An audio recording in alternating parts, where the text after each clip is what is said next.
Hey guys, this is Preeti and welcome back to your channel Short World. आज हम करेंगे कुछ important questions, the rise of nationalism in Europe. सबसे पहले हम कवर करेंगे short type questions 1 marks के. First question है, which newly designed flag was chosen to replace the formal flag Royal Standard in France? तो Royal Standard France का किसने replace करा था? That is tricolor. Second, who destroyed democracy in France? France में democracy किसने destroy करी थी? Napoleon Bonaparte. Third one, which region is ruled over by the Habsburg empire? Habsburg empire कौन से रीजन पे रूल करता है? That is Austria Hungary. Which language was spoken for purpose of the diplomacy in the mid 18th century in Europe? कौन सी language use की जाती थी डिप्लोमेसी के लिए? फ्रेंच. फिफ्थ है, what was the main occupation in mid 18th century in Europe? That is peasantry. And liberal nationalists mainly belong to which class? Educated middle class elite. जो middle class थे वही सबसे ज़्यादा involved थे liberal nationalism में. Where was the first upheaval took place in July 1830? 1830 में जो सबसे पहले upheaval हुआ था वो फ्रांस में हुआ था.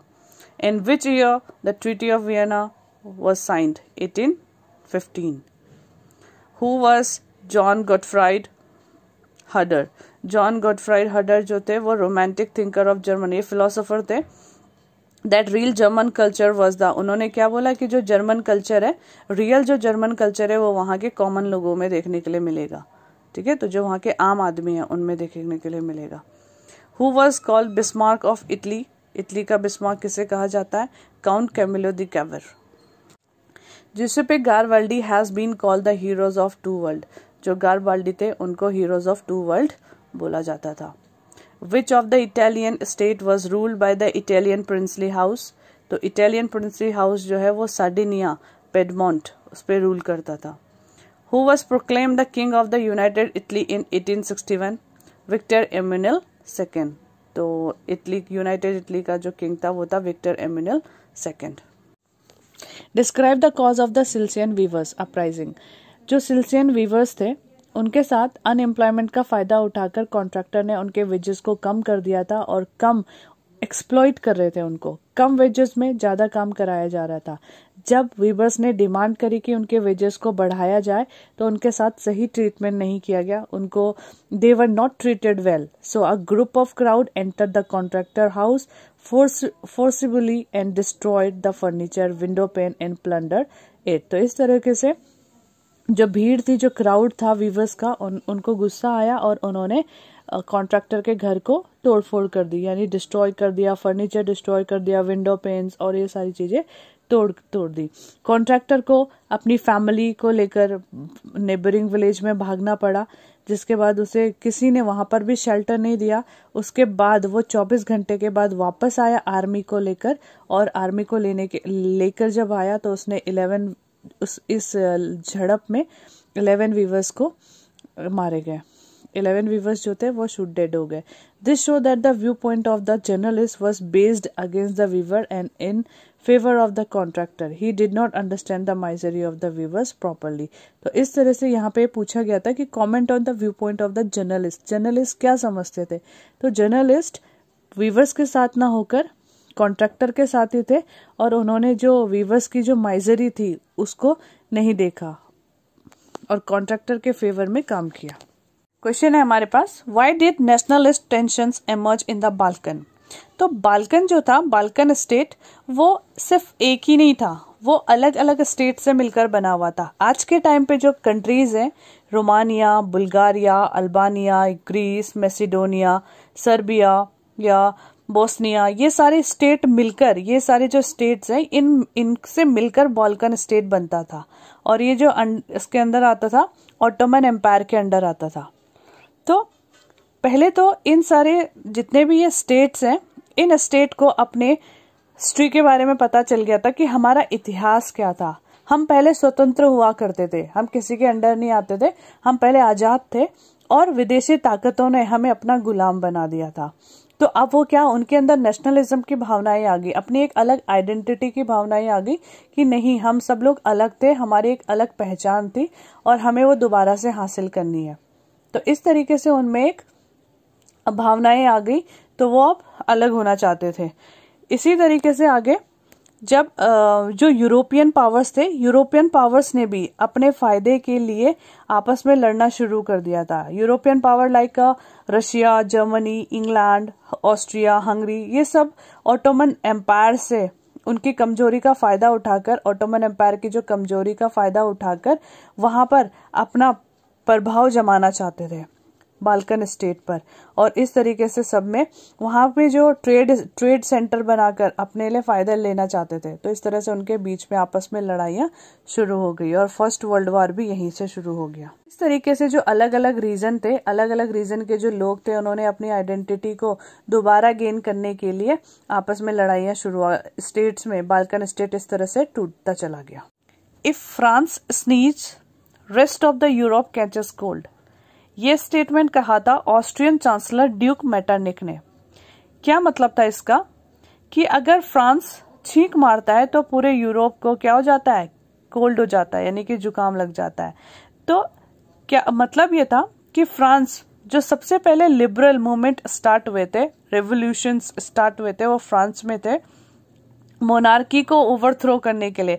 मोनार्की, कंजर्वेटिज्म, एरिस्टोक्रेसी को हटाकर एक इलेक्टेड कॉन्स्टिट्यूशन का जो सिलसिला शुरू हुआ था वो फ्रांस से ही स्टार्ट हुआ था। सबसे पहले जो लिबरल मूवमेंट स्टार्ट हुए थे वो फ्रांस में थे और धीरे धीरे करके फ्रांस से स्टार्ट हुआ और पूरे यूरोप में नेशनलिज्म की भावनाएं फैल गई और इस तरीके से हर कोई नेशनलिज्म के लिए लड़ना शुरू करने लग गया था। तो यही मतलब था कि अगर फ्रांस में कुछ भी होता है तो वो पूरे यूरोप को इफेक्ट करता है, पूरे यूरोप को इफेक्ट करेगा। तो फ्रांस ने अगर छींक मारी तो पूरे यूरोप को जुकाम हो गया।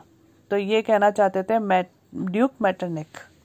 Joseph Garibaldi, centre figure in the unification of Italy, Italy के यूनिफिकेशन में इन्होंने इम्पोर्टेंट रोल प्ले किया था।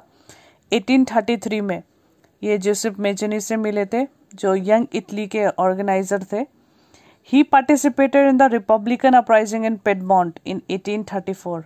1854 में इन्होंने विक्टर इमैनुएल सेकंड से सपोर्ट लिया और यूनिफाई किया, इटालियन स्टेट को यूनिफाई करने के लिए बहुत एफर्ट्स दिए। 1860 he led the famous expedition of the 1000 to South Italy with his Red Shirt Army। तो इनकी जो आर्मी थी रेड शर्ट आर्मी, उसके लिए इन्होंने इटली के लिए एक्सपीडिशन करा। 1867 में he led the army to Rome to fight the Papal State where the French garrison was stationed. 1870 France withdrew his troops and Papal State were finally joined to Italy। तो इस तरीके से इन्होंने Joseph गारिबाल्डी जो थे, इन्होंने यूनिफिकेशन में, Italy के यूनिफिकेशन में मेजर रोल प्ले किया था। ओटो वन बिस्मार्क, यूनिफिकेशन करा किसका, जर्मनी का। जर्मनी के यूनिफिकेशन में जो मेन रोल प्ले करा वो था ओटो वन बिस्मार्क का। ये था was the architect of the process of unification who carried out the process with the help of Persian army. Persian army की हेल्प से और ब्यूरोक्रेसी की हेल्प से उन्होंने क्या करा, जर्मनी का यूनिफिकेशन करा। पर्शिया की आर्मी को लेकर उसने जर्मनी के यूनिफिकेशन के लिए 7 साल में 3 लड़ाइयां लड़ी, ऑस्ट्रिया के साथ, ऑस्ट्रिया, डेनमार्क और फ्रांस, और जिसमें उन्हें विक्ट्री मिली तीनों में। This war was ended with the victory of the Persia which helped in completing the process of German unification. उसके बाद उन्होंने जो किंग था, प्रुशिया का जो किंग था केसर विलियम फर्स्ट, उसको जर्मन का एम्परर बना दिया गया। लोगों के बीच में उन्होंने नेशनलिज्म की भावनाओं को पैदा किया। नेशनलिज्म जो मास था, क्राउड था, उनमें नेशनलिज्म की भावनाओं को फैलाया, जैसे कि जर्मन के 39 स्टेट को एक कंट्री के फॉर्म में उन्होंने लेकर आया। तो ये ओटो वन बिस्मार्क था जो कि चीफ मिनिस्टर ऑफ पर्शिया था। इन्होंने मेन रोल प्ले करा जर्मन के यूनिफिकेशन में। The role of women in nationalist struggle, जिस तरीके से मेल पार्टिसिपेट कर रहे थे नेशनल मूवमेंट में, उसी तरह से वुमेन ने भी एक्टिव पार्टिसिपेट करा था, actively participated in the movement. उन्होंने भी उसी तरीके से पुलिस के टॉर्चर से है जिस तरह से मेल थे, और stood by there mail counter part, अपने जो मेल पार्टनर थे उनके साथ वो कंधे से कंधा मिलाकर साथ में खड़ी थी। ने बहुत सारे रेवोल्यूशनरी ऑर्गेनाइजेशन में भी मेंबर थे वो ऑर्गेनाइजेशंस की। फ्रैंकफर्ट पार्लियामेंट में भी उन्होंने पार्टिसिपेट करा था, बट वहां पर उनको वोटिंग राइट नहीं मिला था। They took part in a political meetings and demonstrations में पार्टिसिपेट करती थी, पॉलिटिकल मीटिंग में पार्टिसिपेट करती थी, पॉलिटिकल एसोसिएशंस भी उन्होंने फॉर्म करे थे। तो इस तरीके से वुमेन हर जगह एक्टिव थी। In French Revolution, in which men and women participated equally, even the concept of the liberty is personified as a women. तो जो लिबर्टी की जो स्टैचू भी है, यानी कि जो किसी भी कंट्री का जो एलिगोरी है, वो भी विमेन पे ही बेस्ड है। Liberal nationalism propose the idea of universal suffrage. तो लिबरल नेशनलिज्म में भी यूनिवर्सल सफरेज के लिए आवाज उठाई गई थी, leading to the women active participation in the nationalist movement in Europe. तो इस तरीके से वुमेन यूरोप के हर एक मोमेंट में, जो नेशनलिज्म के जितने भी यूरोप में नेशनलिज्म के हर एक पार्ट में वुमेन एक्टिव थे। Describe the cause of the Silesian weavers uprising. जो सिल्सियन वीवर्स थे, उनके साथ अनएम्प्लॉयमेंट का फायदा उठाकर कॉन्ट्रैक्टर ने उनके वेजेस को कम कर दिया था और कम एक्सप्लॉइट कर रहे थे उनको, कम वेजेस में ज्यादा काम कराया जा रहा था। जब वीवर्स ने डिमांड करी कि उनके वेजेस को बढ़ाया जाए, तो उनके साथ सही ट्रीटमेंट नहीं किया गया, उनको they were not treated well. So a group of crowd entered the contractor house forcibly and destroyed the furniture, window pane and plunder it. तो इस तरीके से जो भीड़ थी, जो क्राउड था वीवर्स का, उनको गुस्सा आया और उन्होंने कॉन्ट्रैक्टर के घर को तोड़फोड़ कर दी, यानी डिस्ट्रॉय कर दिया, फर्नीचर डिस्ट्रॉय कर दिया, विंडो पेन्स और ये सारी चीजें तोड़ दी। कॉन्ट्रैक्टर को अपनी फैमिली को लेकर नेबरिंग विलेज में भागना पड़ा, जिसके बाद उसे किसी ने वहां पर भी शेल्टर नहीं दिया। उसके बाद वो 24 घंटे के बाद वापस आया आर्मी को लेकर, और आर्मी को लेकर जब आया तो उसने इस झड़प में 11 वीवर्स को मारे गए। 11 वीवर्स जो थे वो शूट डेड हो गए। This show that the view point of the journalist was based against the weaver and in favour of the contractor. He did not understand the misery of the weavers properly. तो इस तरह से यहाँ पे पूछा गया था कि comment on the view point of the journalist. Journalist क्या समझते थे? तो जर्नलिस्ट वीवर्स के साथ ना होकर कॉन्ट्रैक्टर के साथ ही थे, और उन्होंने जो वीवर्स की जो माइजरी थी उसको नहीं देखा और कॉन्ट्रैक्टर के फेवर में काम किया। फ्रैंकफर्ट पार्लियामेंट में बैठकर as a man seated in a hall of deputies, I would relate positively to the banner of Germania as I would feel all that is symbolised was coming true. अगर हम एक man की तरह इसे देखें तो जितने भी मैन वहाँ बैठे हुए हैं डेप्यूटी हॉल में, सारे लोग यही सोचते हैं कि जो कुछ भी चल रहा है, जो कुछ भी सिंबलाइज किया जा रहा है, वो सब ट्रू है। बट एज अ विमेन अगर हम इसको ऑब्जर्व करें, क्योंकि विमेन क्या कर रही हैं, गैलरी से बस झांक रही हैं। As a women observing from the galleries, I would consider the banner to depict the truth only partially. अगर हम ये देखें तो ये जो बैनर बनाया गया है ये सिर्फ पार्शली ट्रू है। Women had participated with the main equally in a struggle for constitutionalism. अगर विमेन ने इक्वली पार्टिसिपेट किया है, इक्वली स्ट्रगल करा है कॉन्स्टिट्यूशन को बनाने में, ये कॉन्स्टिट्यूशन की लड़ाई के लिए, नेशनल के यूनिफिकेशन के लिए इक्वली स्ट्रगल करा है, लेकिन उनको वहां पे राइट्स नहीं मिलते, वोटिंग राइट्स नहीं मिलते। But they were denied suffrage right during a election to the National Assembly. जब नेशनल असेंबली हो रही है तो वहां पर उन्हें वोटिंग राइट्स नहीं मिल रहे हैं। तो women were only admitted to the assembly as a passive citizen and observer. तो वो वहां पर सिर्फ कैसे है, एक पैसिव सिटीजन है। मेन जो है एक्टिव सिटीजन है, बट विमेन का पार्टिसिपेशन नहीं है, वहां पे वोटिंग राइट्स नहीं है, वो किसी भी डिसीजन मेकिंग में पार्टिसिपेट नहीं कर रही है, तो वो सिर्फ क्या है, ऑब्जर्वर है। तो यहाँ पर ये विमेन की, अगर विमेन की तरफ से देखा जाए तो वो सिर्फ एक पैसिव सिटीजन है। जूसेप्पे मेज़िनी जो थे वो इटालियन रेवोल्यूशनरी था। He was an Italian revolutionary who was born in Geneva in 1807। तो 1807 में जेनेवा में पैदा हुआ था। He was sent in to exile at the age of 24 in 1831 for attempting a revolution in Liguria. उसे exile कर दिया गया था। क्यों एक्साइल का मतलब देश निकाला जैसे हो जाता है, एक अपने जगह जहाँ वो रहते हैं वहाँ से उन्हें निकाल दिया जाता है। ठीक है। तो वो चोरी छुपे क्या कर रहा था, यंग इटली, यंग यूरोपियन, इस तरह की सोसाइटी, रेवोल्यूशनरी सोसाइटी बना रहा था। अब क्योंकि वो गवर्नमेंट जो थी वहाँ पर गवर्नमेंट के खिलाफ था, तो इसलिए उसे वहाँ से निकाल दिया गया था। तो लिगुरिया में वो एक रेवोल्यूशन क्रिएट कर रहा था, अटैम्प्ट कर रहा था। ही फाउंडेड 2 सीक्रेट सोसाइटी, उन्होंने 2 सीक्रेट सोसाइटीज़ बनाई थी, Young Italy and Young Europe.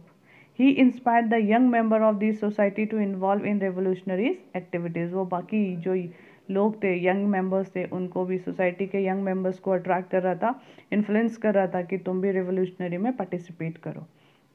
Following his ideas on the model of his secret society, more such societies were set up in Germany, France, Switzerland, and Poland, Austria. Austrian Chancellor Duke Metternich once described him as the most dangerous enemy of our social order. तो इस तरीके से उसने बाकी जगह पे उसकी जो सीक्रेट सोसाइटीज़ थी उनको, उनका मॉडल फॉलो करते करते बाकी कंट्रीज़ में भी, जर्मनी में, फ्रांस में, स्विट्ज़रलैंड, पोलैंड, तो यहाँ पर भी सीक्रेट सोसाइटीज़, रेवोल्यूशनरीज जो सोसाइटीज़ थी वो एक्टिव होनी शुरू हो गई थी।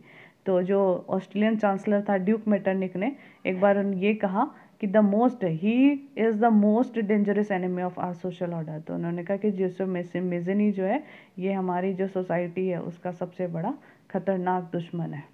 काउंट कैमिलियो द कैवोर जो था, he was the chief minister of Piedmont का वो चीफ मिनिस्टर था। ना तो ये डेमोक्रेटिक था, ना ही ये रेवोल्यूशनरीज था, लेकिन फिर भी इसने इटली की यूनिफिकेशन में हेल्प करी थी, यानी कि उसने मूवमेंट को लीडर था ये।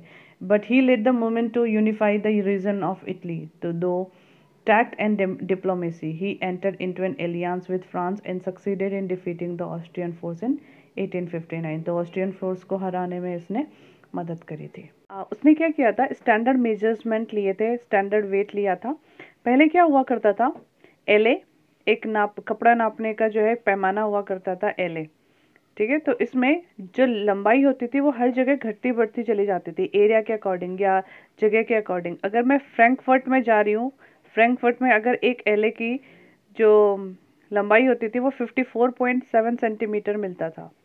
वही मेंच में अगर मैं जा रही हूँ तो वो 55.1 सेंटीमीटर है।